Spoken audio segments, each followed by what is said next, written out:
Seigneur, Père éternel. La Bible déclare si tu pouvais déchirer les cieux, Seigneur. Déchire les cieux, Seigneur, ce matin. Seigneur, sur nous, Seigneur, nous, ton peuple. Nous sommes ici pour te rencontrer.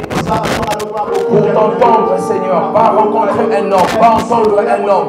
Nous voulons tout de toi. Et rien de l'homme au nom de Jésus. Nous voulons que tu nous instruises. Nous voulons que tu nous équipes. Nous voulons que tu nous fortifies. Que tu nous donnes la force d'affronter la vie. Pendant notre séjour sur la terre, que nous vivons comme des victorieux. Au nom de Jésus-Christ, par ton Esprit Saint, je prie que ce culte soit un culte merveilleux. Où tu toucheras ton peuple. Tu vas les guérir. Tu vas le bénir. Tu vas les transformer par ta grâce et par ta puissance. Merci pour ceux qui sont présents, ceux qui sont en route et ceux qui sont empêchés. Aide-les à arriver dans cet endroit pour écouter la parole de vie, la parole qui change, qui guérit, qui libère, qui transforme. Laisse que la puissance de ton esprit contrôle ce moment, du début jusqu'à la fin. Béni soit-il Adonai, béni soit-il Dieu Tout-Puissant El Shaddai. Sois élevé pour toujours. Au nom puissant et glorieux, le roi Jésus-Christ, le Saint béni éternellement. Nous avons ainsi prié. Amen, amen. Acclame le Seigneur bien. Merci la chorale. Merci la chorale. Merci beaucoup. Acclamez le Seigneur. Saluez-vous les uns les autres. Saluez-vous les uns les autres. Bénis ton frère. Dis-lui quelque chose. Dis-lui que Dieu va te transformer. Tu ne rentreras pas comme tu étais venu. Quelque chose va arriver dans ta vie. Je disais que quelque chose va arriver dans ta vie. J'étais en train de dire que quelque chose va t'arriver. Ça va te donner, ça va te faire du bien. Alléluia. J'ai dit Alléluia. J'étais en train de dire Alléluia. Amen. Ce matin, je vais partager avec vous un message dont j'avais commencé le jeudi. Je sais que beaucoup de gens n'étaient pas là jeudi à cause de la pluie, la pluie. Et je vais parler aujourd'hui du contentement comme source de la joie. Le contentement comme source de la joie. Quelqu'un me dit Amen bien. Alors nous lirons des textes de la Bible pour nous permettre d'entrer dans le vif du message. Le premier c'est dans 1 Timothée chapitre 6 verset 6. En lisant le texte de Timothée, vous verrez que c'est comme si je vous ai déjà prêché. 1 Timothée chapitre 6 verset 6, je vous invite à vous tenir debout pour faire la lecture de la parole. Je lis pour vous. 1 Timothée chapitre 6 verset 6. C'est en effet une grande source de gain que la piété avec le contentement. Car nous n'avons rien apporté dans le monde et il est évident que nous n'en pouvons rien apporter. Si donc nous avons la nourriture et les vêtements, cela nous suffira. Mais ceux qui veulent s'enrichir tombent dans la tentation. Personne ne le fait tomber et même tombe. Alléluia. La Bible n'a pas dit qu'on le fait tomber. La Bible dit tombe eux-mêmes. Dans la tentation, dans le piège et dans beaucoup de désirs insensés et pernicieux qui plongent les hommes dans la ruine et la perdition. Je recommence. Mais ceux qui veulent s'enrichir tombent dans la tentation. Dans le piège. Et dans beaucoup de désirs insensés et pernicieux.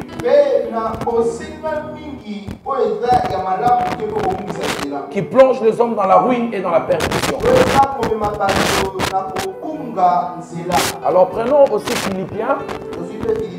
chapitre 4.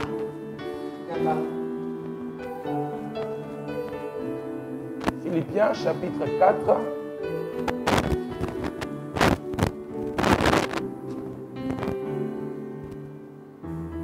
Amen.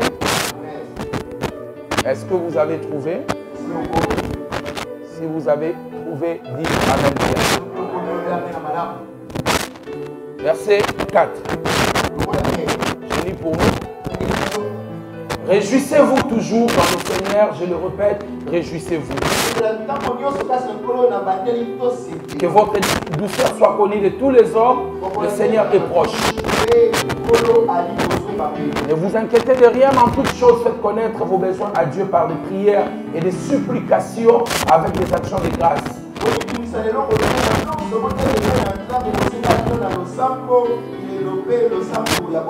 Que Dieu nous bénisse et nous pouvons nous rasseoir. Je veux vraiment que vous acclamez le Seigneur pendant que vous êtes en train de vous rasseoir. Alléluia. Gloire au Seigneur. Prenons nos stylos et nos blocs-notes parce que ce que je veux vous dire, ça me prend du temps pour le préparer. Vous ne pouvez pas maîtriser tout ce que je vais vous dire parce que moi-même je ne le maîtrise pas, je l'écris.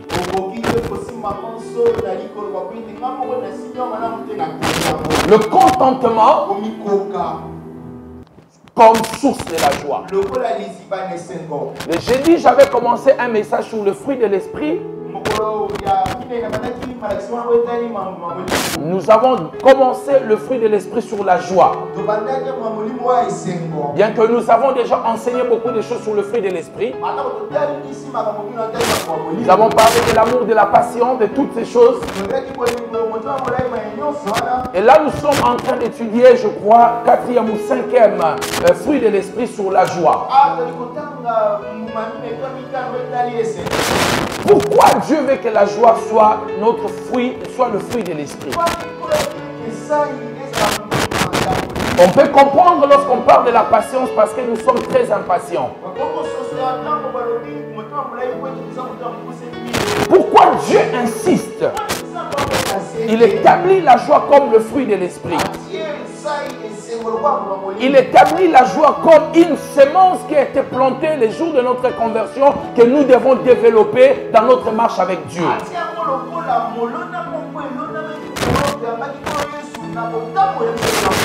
Simplement parce que les gens ne peuvent pas suivre des personnes malheureuses.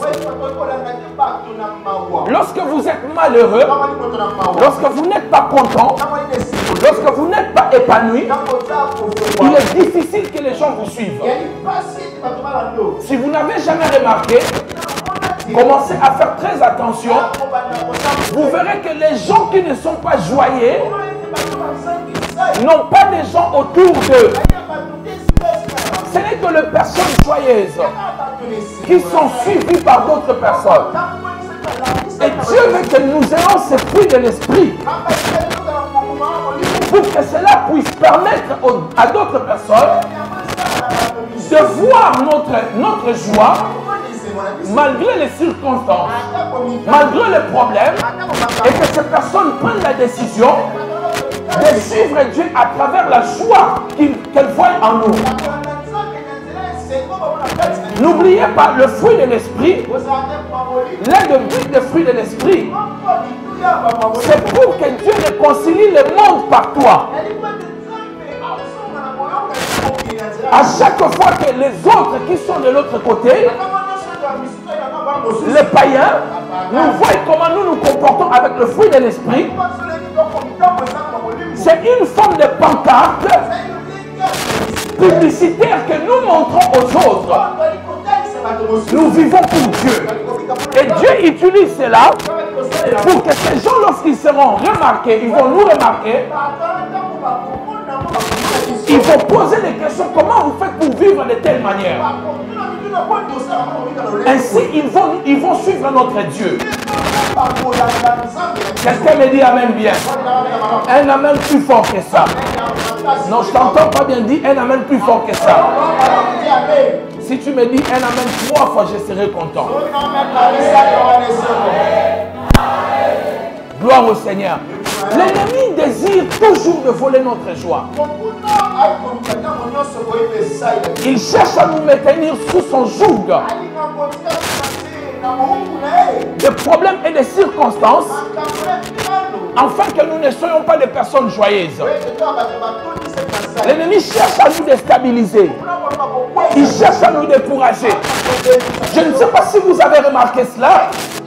C'est seulement le matin, lorsque tu veux débuter ta journée, que tu auras soit une mauvaise nouvelle, les enfants vont t'embêter, ainsi ils vont voler ta joie. Et lorsque ta joie sera volée, si tu ne fais pas attention, cela va déterminer toute ta journée. Parce que c'est la joie qui donne le chemin à notre attitude. La joie nous permet d'avoir une bonne attitude.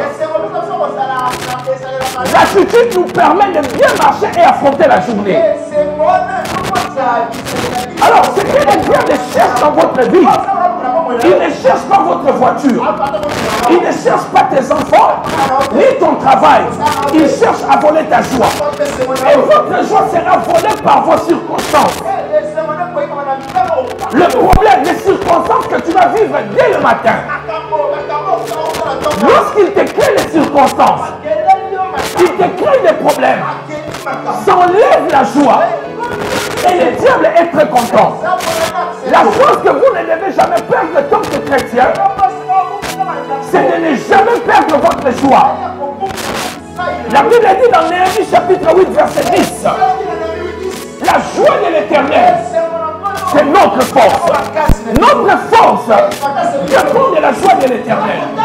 Et lorsque nous vivons dans la joie de l'Éternel, la force va nous envahir. Une personne qui n'est pas joyeuse, c'est une personne qui ne peut pas réussir sa vie. La Bible le dit très bien dans Proverbe chapitre 17 verset 22. Un cœur joyeux est un bon remède. Un cœur joyeux est un bon remède. Mais un esprit abattu dessèche le peau. Il y a des maladies qu'on appelle des maladies psychosomatiques. C'est-à-dire des maladies qui naissent par des pensées, par des soucis, par des inquiétudes, par manque de joie. Ça crée certaines maladies. Et la Bible est en train de nous montrer un cœur joyeux est un bon remède. Si vous voulez avoir un bon remède, vous voulez guérir le problème qui se passe dans votre cœur, le plus bon médicament, c'est la joie que l'Éternel met dans ton cœur. Ne laissez jamais les diables voler ta joie. Tu dois être content. Tu dois sourire, tu dois t'épanouir. Tu dois vivre ta vie et être content de ce que le Seigneur est en train de faire dans ta vie. Je suis en train de survoler pour récapituler le message de jeudi. Alors, je vous avais dit quelle était le cause de manque de joie. Pourquoi les gens ne sont pas joyeux? Pourquoi les gens n'apprécient pas leur vie? Plutôt, les gens ne sont pas joyeux. Nous avons dit la première des choses, les gens n'apprécient pas ce qu'ils sont et ce qu'ils ont. Pourquoi tu n'es pas joyeux? Simplement, c'est parce que tu n'apprécies pas ta vie. Tu n'apprécies pas des choses que tu possèdes. Une personne qui n'apprécie pas sa vie, c'est une personne qui ne sera pas joyeuse. La plupart des gens qui ne sont pas joyeux, ce sont des gens qui n'apprécient pas leur vie, n'apprécient pas leur personne. Mais le problème avec votre personne, vous serez toujours avec elle tous les jours. Que vous dormez, que vous soyez debout, que vous mangez, tout ce que vous allez faire, votre personne sera avec vous. Donc il est impératif d'aimer votre personne. Si vous vous détestez, vous allez détester tout et vous ne serez pas joyeux. Ta femme peut se fâcher et rentrer chez elle. Tes enfants peuvent partir à l'université, vivre à l'étranger. Tu peux même quitter cette église parce que tu n'aimes pas ma tête ou la tête d'autres pasteurs. Mais tu ne peux pas t'embarrasser de toi-même. Tu ne peux pas te séparer de toi-même. Donc tu y es dans le...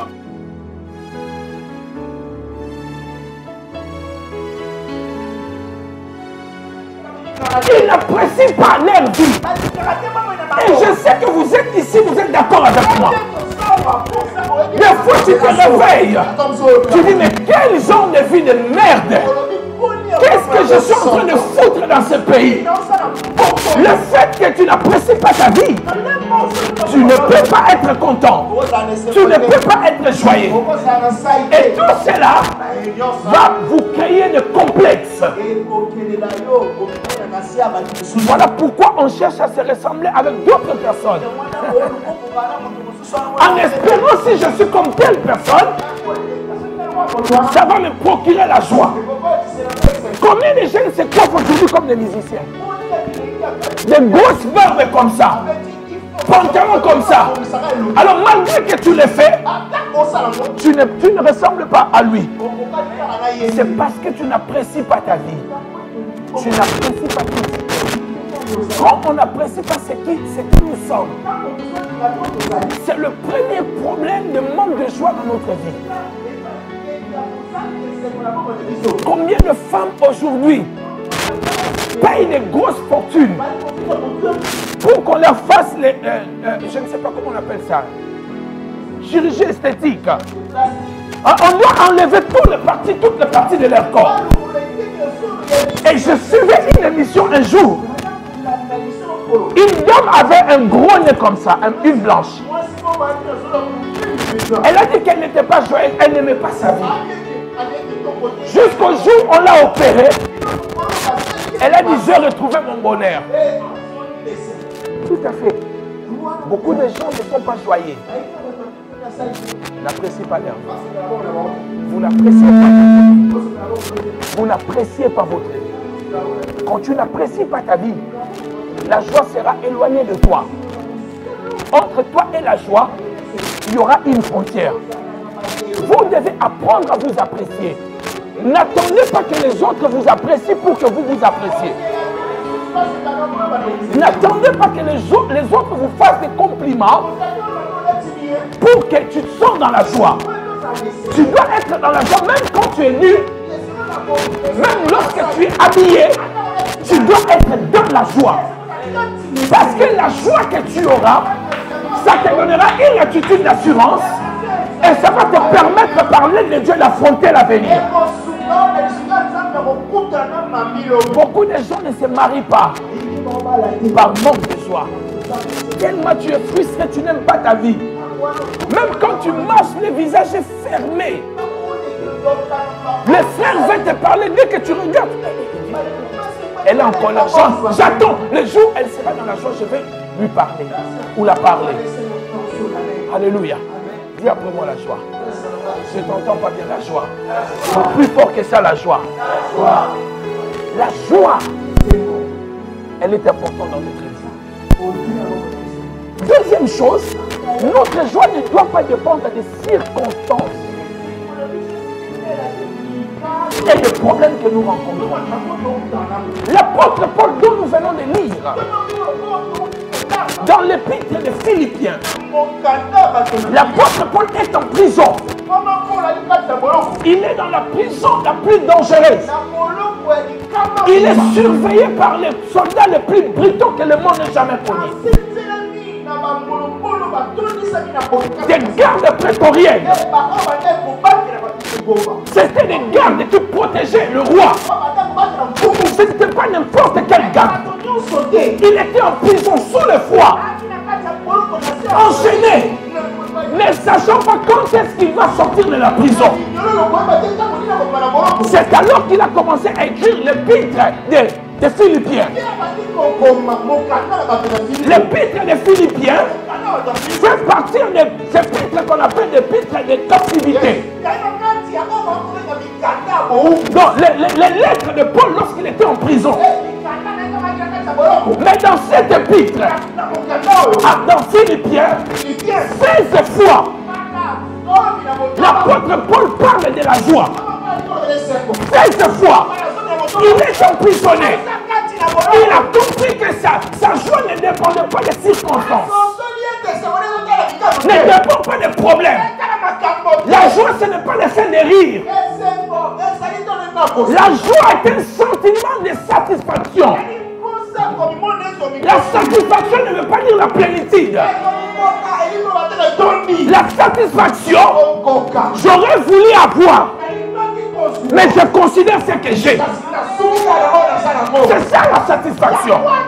Et la joie, c'est ça, c'est la satisfaction de ta position. L'apôtre Paul, il est emprisonné. Au lieu de se plaindre, de pleurer son malheur, sa situation malheureuse, mais il dit aux Philippiens, et qui était en dehors, il dit, réjouissez-vous toujours. Je vous dis, réjouissez-vous. Mais lui qui est en prison, c'est lui qui doit pleurer. Il écrit aux gens libres, réjouissez-vous toujours. 16 fois, lorsque vous lisez cela, vous allez voir l'apôtre Paul a plus mentionné les joies, la joie dans cette épître que dans d'autres épîtres. Alors qu'il est en prison, que le diable entende très bien, il ne te volera pas ta joie.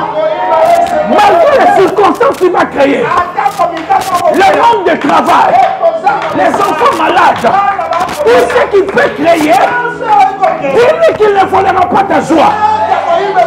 Parce que la joie de l'Éternel, c'est ta force. Il y a 3 personnes. Le diable ne volera pas ma joie. Comment? Le diable ne volera pas ma joie. Le diable ne volera pas ma joie. Le diable ne volera pas ma joie. Le diable ne peut pas voler ta joie. Tout ce qu'il cherche, il veut ta joie. Le mariage qui tarde, c'est la joie qu'il veut toi. L'enfant qui tarde, c'est ta joie qu'il veut voler. Il veut que tu deviennes aigri. Quand tu deviens aigri, tu deviens mauvais. Quand tu deviens aigri, tu ne sais plus te contenter. Et celui qui ne sait pas se contenter tombe lui-même dans le piège. Quelqu'un me dit amen bien. Dis après moi la joie. Plus fort que ça la joie. Réjouissez-vous dans le Seigneur et réjouissez-vous tous les jours. L'apôtre Paul avait compris cela. Il a dit, ce n'est pas une circonstance qui va changer ma joie. Il n'y a rien de pire dans la vie d'avoir des relations avec des personnes qui sont seulement joyeuses quand tout va bien. Vous avez déjà vu ce genre de personnes qui ne te donnent pas envie d'être avec elles. Lorsqu'elles ont des problèmes, elles vont bouder toute la journée. Tu vas manger. Toute la journée ne parle pas. Sa joie dépend des circonstances. En ce que vous ne savez pas, la joie comme la tristesse sont transmissibles. Vous savez pourquoi nous pleurons dans les deuils? Ma mère est décédée. Toi, tu connais ma mère d'où? Tu n'as jamais vu ma mère. Mais quand je pleure, tu pleures aussi. Tu penses que tu aimais ma mère? Non, je te transmets ma tristesse. Alléluia. C'est pour cela que vous devez être entouré de personnes joyeuses. Vous n'avez pas mangé. Vous avez mangé le pain avec du sucre. Donnez gloire à Dieu. Parce que ma joie ne dépend pas de ce que je mange. Ma joie ne dépend pas de mes circonstances. Ma joie dépend parce qu'il y a un Dieu au ciel. Et qui me connaît. Et qui me garde. Quelqu'un me dit amen. Non, oui, tu peux acclamer. Tu peux acclamer. Tu peux acclamer. Alléluia. Donnez-moi un amen bien. Vous savez, On a tellement de circonstances dans la vie qui nous rendent malheureux. Nous n'avons pas la joie. Les gens sont dans des mariages qui n'aiment pas leur mariage. Les gens qui ont des enfants n'aiment pas leurs enfants. Les gens qui ont des maisons n'aiment pas leurs maisons. Les gens se détestent. Alléluia. Glorifiez Dieu pour ce que vous avez.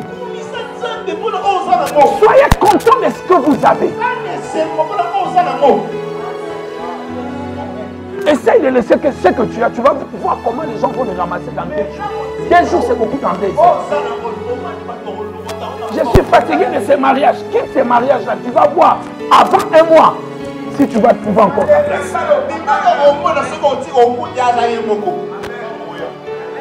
Essaye. Et je suis fatigué. Quitte. Tu verras si dans 1 mois, tu le trouveras libre. Oh, je ne sais pas qu'est-ce qui ne va pas avec nous. Dieu nous donne des choses, mais on n'est pas satisfait. Alléluia. Dieu nous donne des choses, on n'est pas content. On est content de rien. Ni de nos enfants. Les enfants me dérangent. Mais quand tu n'avais pas d'enfants, tu as prié le Seigneur qui te donne des enfants. Je suis fatigué de ces mariages. Tu as intercédé pour les mariages. Mais qu'est-ce que vous voulez? Le diable cherche à voler ta joie. C'est tout. Alléluia. Il va créer des problèmes dans ton foyer. Juste pour voler ta joie. Votre joie ne doit pas dépendre de ce que vous traversez. Dis à ta femme, chérie, va acheter la chikwang. Achète une sardine. Rendons gloire à Dieu. Demain, nous mangerons le poulet, mais aujourd'hui, nous mangerons cela avec la joie. Ne les mangez pas en les regardant comme ça. Seigneur, ça c'est quelle vie vraiment. Non, tu le manges comme tu dis, Seigneur, nous te célébrons. Le diable ne peut pas voler ma joie.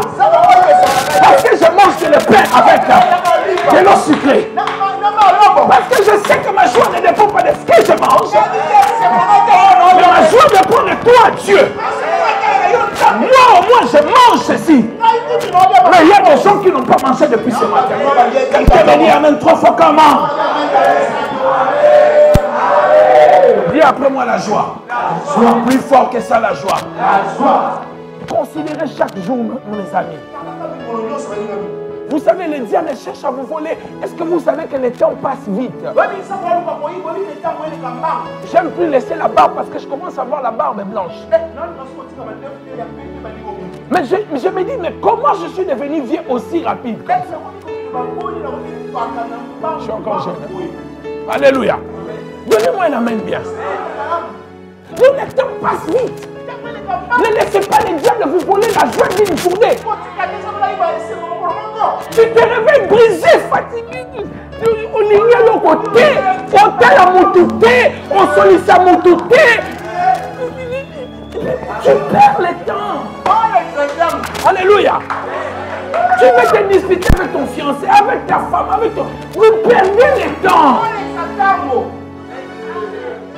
Ça passe vite le temps. Alléluia. Réjouissez-vous de tous les jours. Considérez chaque journée que Dieu vous donne. Ne commencez pas la journée avec des plaintes. Parce que la manière dont vous commencez une journée détermine comment elle va se poursuivre. Alléluia. Commencez votre journée comme les islamistes. Voici la journée que Dieu nous a donnée.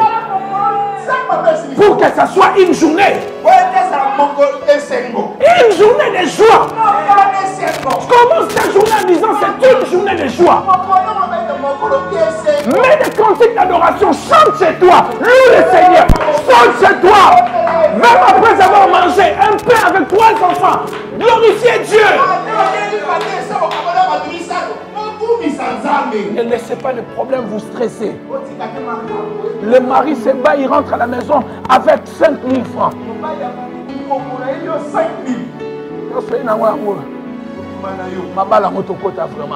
Alléluia. Donnez-moi un amen bien. Ne brisez pas la joie dans votre foyer.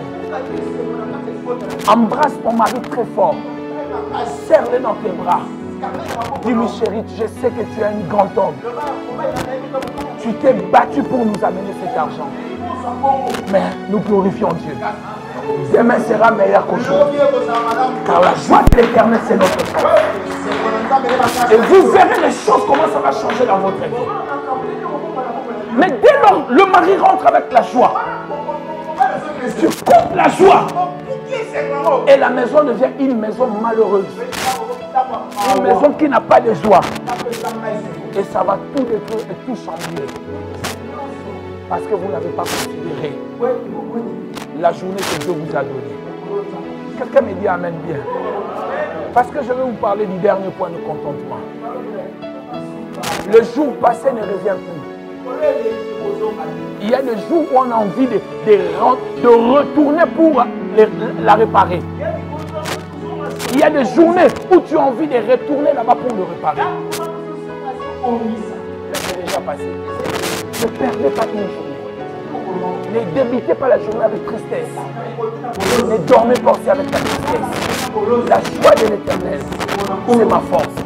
Quand le diable viendra avec les circonstances, dis la joie de l'Éternel, c'est ma force. Je vais dormir. Et quand je vais me réveiller demain matin, je me réveillerai avec la joie de l'Éternel. Car la joie de l'Éternel, c'est ma force. Dis-le à 3 personnes, la joie de l'Éternel, c'est ma force. Dis-le à 3 personnes, comment? La joie de l'Éternel, c'est ma force. La joie de l'Éternel. Et tu lui fais un sourire pour lui montrer que tu es dans la joie. Dis-lui la joie de l'Éternel, c'est ma force. Quelqu'un me dit amen bien. Elle amène plus fort que ça. Ouvrons la Bible avec nous dans Philippiens chapitre 4, verset 2. Je vais lire un texte pour vous. Parce que je suis en train de parler du dernier point, du contentement. J'ai dit on avait parlé des 3 points. Aujourd'hui on va parler d'un seul point. Philippiens chapitre 4, verset 2. J'ai lu la parole. Paul dit, il est où? Il est où? Il est où? En prison. Voici ce qu'il dit. Il dit aux gens qui sont libres, je sais vivre dans l'humiliation et je sais vivre dans l'abondance. En tout et partout. J'ai appris à être rassasié et à avoir faim, à être dans l'abondance et à être dans la disette. Je peux tout par celui qui me fortifie. Quelqu'un me dit amen bien. Un amen plus fort que ça. Dis après moi contentement.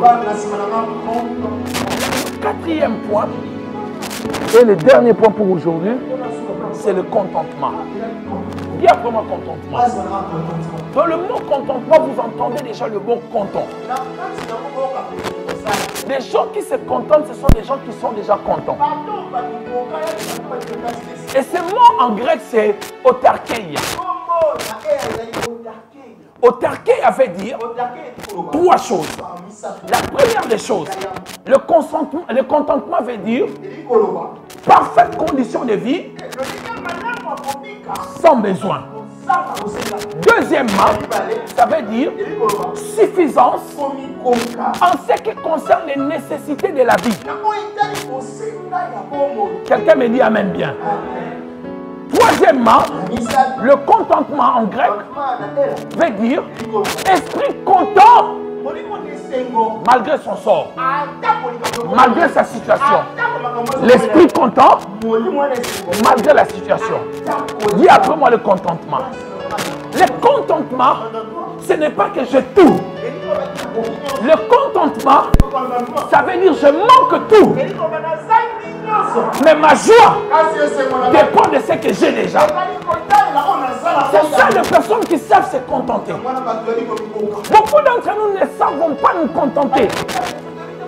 C'est pour cela que nous avons perdu la joie de vivre. Une personne qui vit sous le contentement C'est quelqu'un qui a des besoins. Il a beaucoup de besoins, beaucoup de désirs.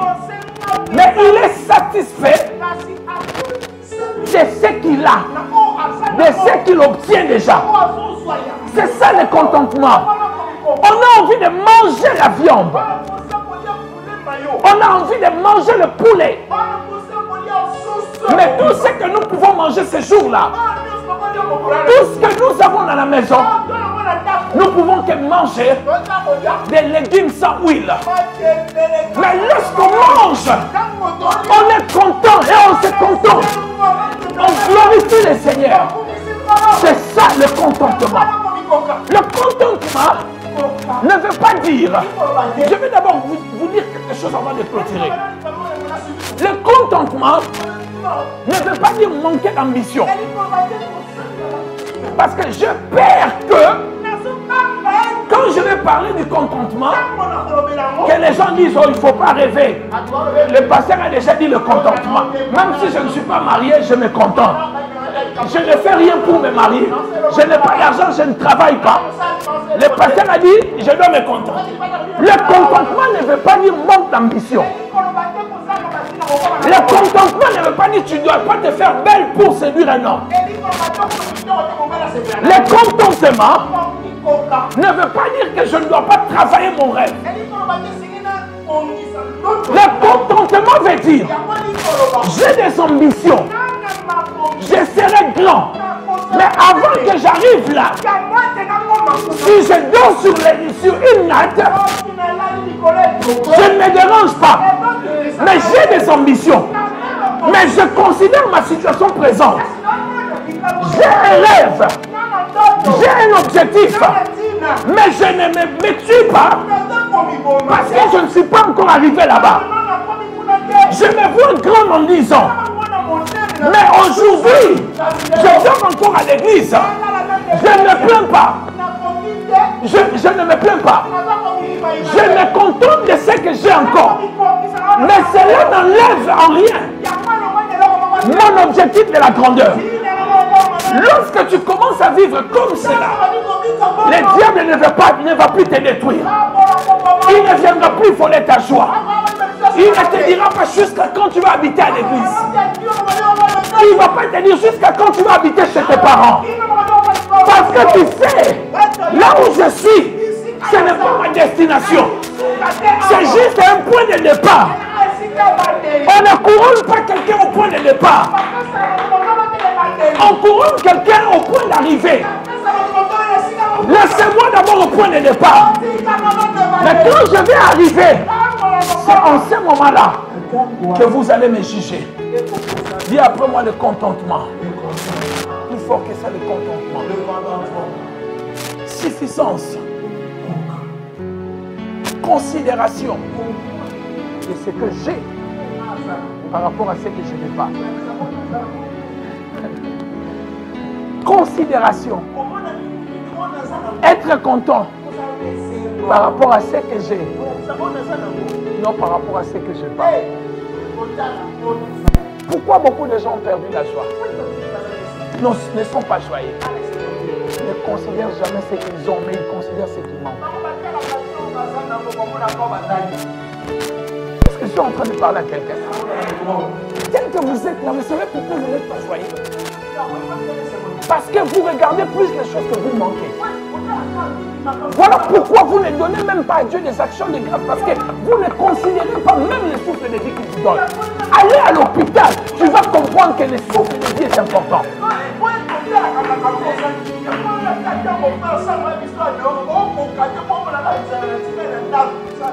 Un jour, on posa la question à Bintala. Tu es 4e fortune du monde. Tu ne veux pas te battre pour devenir premier. Il a dit non. Je bénis Dieu. Pas pour les gens qui me dépassent. Pour les gens que moi je dépasse. Combien de gens que vous dépassez? Pourquoi tu ne veux pas te contenter de ce que tu as? Pourquoi tu veux vivre ta vie par rapport à l'autre? C'est là où il y a la source de manque de joie. Et l'apôtre Paul dit dans Timothée, il dit manque de contentement. Quelqu'un dit après moi manque de contentement. Je t'entends pas bien, dis-le encore.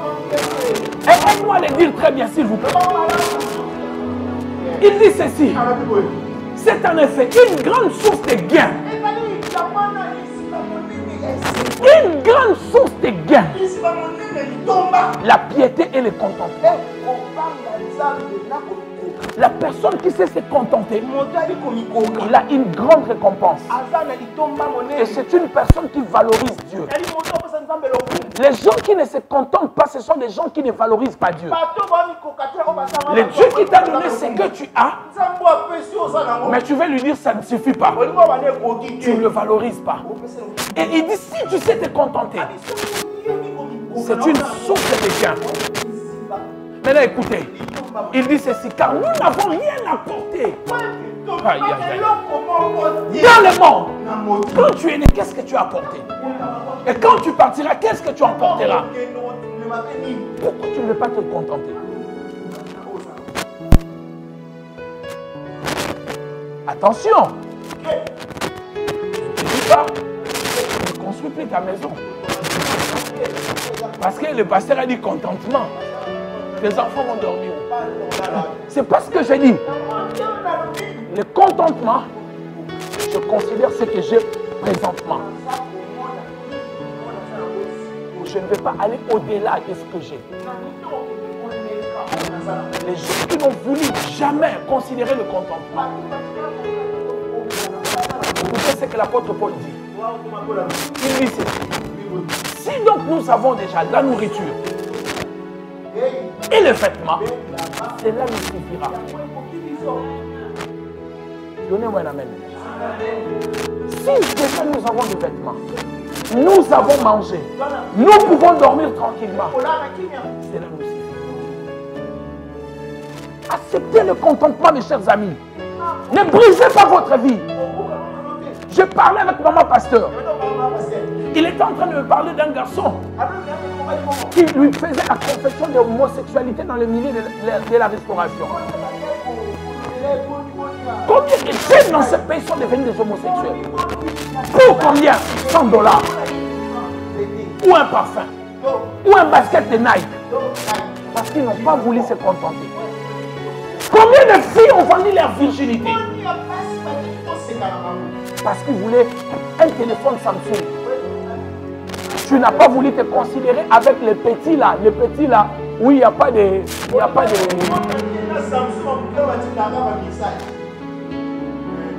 Écoutez ce que l'apôtre Paul dit. Ceux qui veulent s'enrichir. En d'autres mots, ce n'est pas refuser de devenir riche. Il veut dire ceux qui ne veulent pas se contenter. Tombent dans la tentation. La tentation est plus facile aux personnes qui ne se contentent pas. Un homme qui a déjà sa femme, qui aime sa femme, qui considère sa femme, qui se contente de sa femme, tombe difficilement. Une femme qui a son mari, qu'il soit beau, qu'il soit vilain, qu'il soit court comme moi, qu'il soit plus grand, comme les pasteurs Josué, je ne sais pas moi. Si elle sait se contenter, elle ne trompera pas son mari. Qui t'avait demandé d'épouser le court? Mais contente-toi. Qui t'avait demandé d'épouser les grands? Mais contente-toi. C'est ce que tu as voulu. Contente-toi. Alléluia. Ceux qui ne veulent pas se contenter, premièrement, tombent dans la tentation. Oh mon Dieu. Dis après moi tentation. La plupart des gens qui ont touché au fétiche d'argent, qui ont voulu sortir avec des hommes d'autrui, c'est parce qu'ils n'ont pas voulu se contenter. Tout le mal, la porte d'entrée, c'est le refus de se contenter. Quand on refuse de se contenter, on va mettre la main dans la caisse de l'État.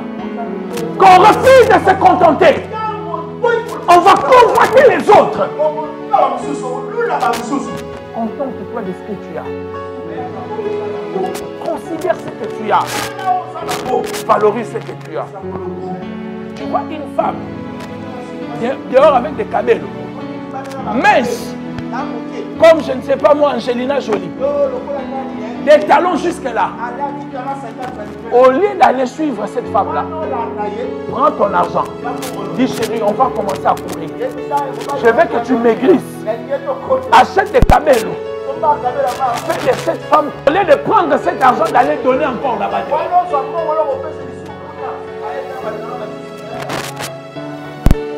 Apprenez à vous contenter, mes chers amis. Deuxièmement, Paul dit, ceux qui ne veulent pas se contenter tombent dans le piège. Le piège de l'ennemi, c'est qu'il va créer un cœur de manque de contentement. Tu as des choses, mais le cœur brille tout le temps. Tu veux toujours. Toujours. Et tu tombes dans le piège. Mais ce que j'aime beaucoup, le Seigneur ne dit pas qu'on les a fait tomber dans la tentation. C'est eux-mêmes qui font tomber dans la tentation. Quelle est la cause qui le pousse à tomber dans la tentation? C'est quoi? Le moment de contentement. Tous les pièges que vous avez connus dans votre vie, tous les problèmes que vous avez aujourd'hui dans votre vie, personne n'est à pousser là-bas. Tu as refusé de te contenter. Tu es devenu triste, hein? Bon, on va finir avec la joie. Manque de contentement. C'est une grande source de manque de joie. Est-ce que vous n'avez jamais remarqué que lorsque vous n'êtes pas satisfait, la joie s'éloigne de vous? Mais lorsque tu es satisfait, il y a un déclenchement de la joie. Quelqu'un me dit amen bien. Un amen plus fort que ça. Alors, clôturons notre message. D'où vient le contentement? La sécurité du lendemain. Quand tu es dans l'insécurité, tu ne sais pas comment demain sera. Ça produit le mécontentement. Le manque de contentement. Parce que tu es dans l'insécurité du lendemain. Mais si vous avez confiance en Dieu, vous croyez que demain sera meilleur. Frère, tout ce que vous voyez grand aujourd'hui, ils ont commencé quelque part. Peut-être ils ont vécu des situations pires que vous. Je vous dis la vérité. Apprenez à vous contenter dans votre couple, dans votre fiançailles, dans votre mariage. Contentez-vous de ce que Dieu vous a donné. Considérez ce que Dieu vous a donné. Vous n'avez mangé que le pain avec du riz, je ne sais pas moi, avec du sucre. Ta femme va chez le voisin là-bas. Ça, la viande, chérie, c'est la viande fumée. Dis à ta femme, chérie, contentons-nous de ce que Dieu nous a donné. Parce que si on ne se contente pas, tu vas me pousser très loin. Et je tomberai dans le piège et dans la tentation.